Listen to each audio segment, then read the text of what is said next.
My friend H has autism. He doesn't talk. Sounds cause him deep physical pain.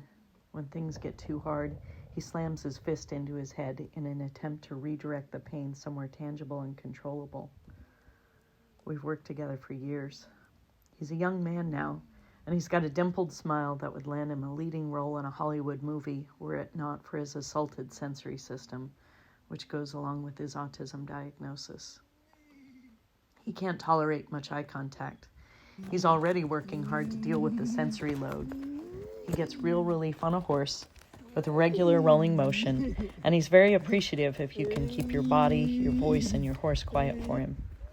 We check in with him every few minutes, and when he grants you a fleeting bit of eye contact, we know it's a gift, and we try not to abuse the gift by asking more than he can give.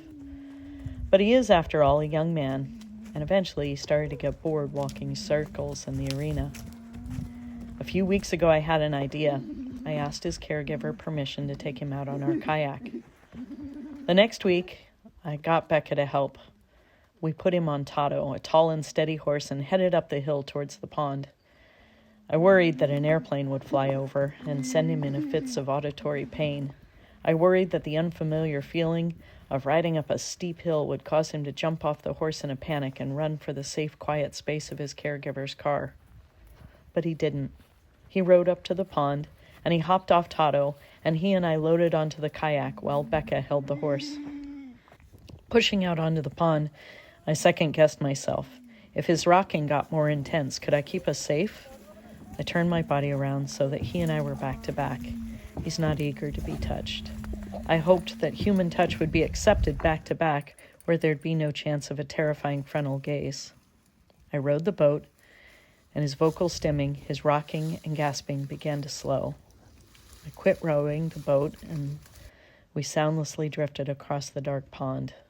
We drifted into some tule reeds, and it breathed out slowly and quietly,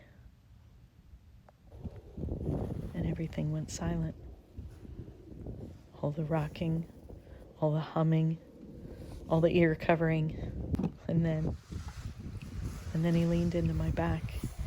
We just sat there, not rowing, no agenda, just two humans leaning into each other on a pond on a beautiful day. We listened to the birds in the tules, to the wind in the eucalyptus trees. We enjoyed the smell of the pennyroyal that had started blooming in the fields last week. We could hear the horse chomping grass as he and Becca waited for us on the shore.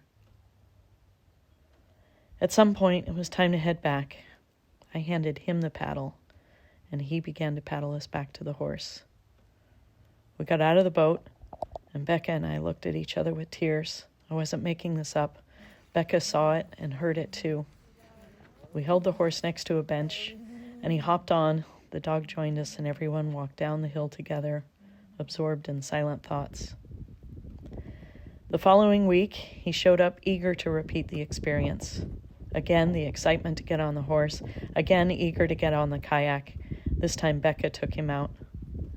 And again, the beautiful silence on the water. So the next week, of course, we went up again. And his vocal stimming and rocking on the horse showed that he was super excited to head up to the pond. And I was eager to get him there. And suddenly, his vocal stimming stopped on the horse on the way up. And he inhaled sharply. And he said, clear as a bell, lake.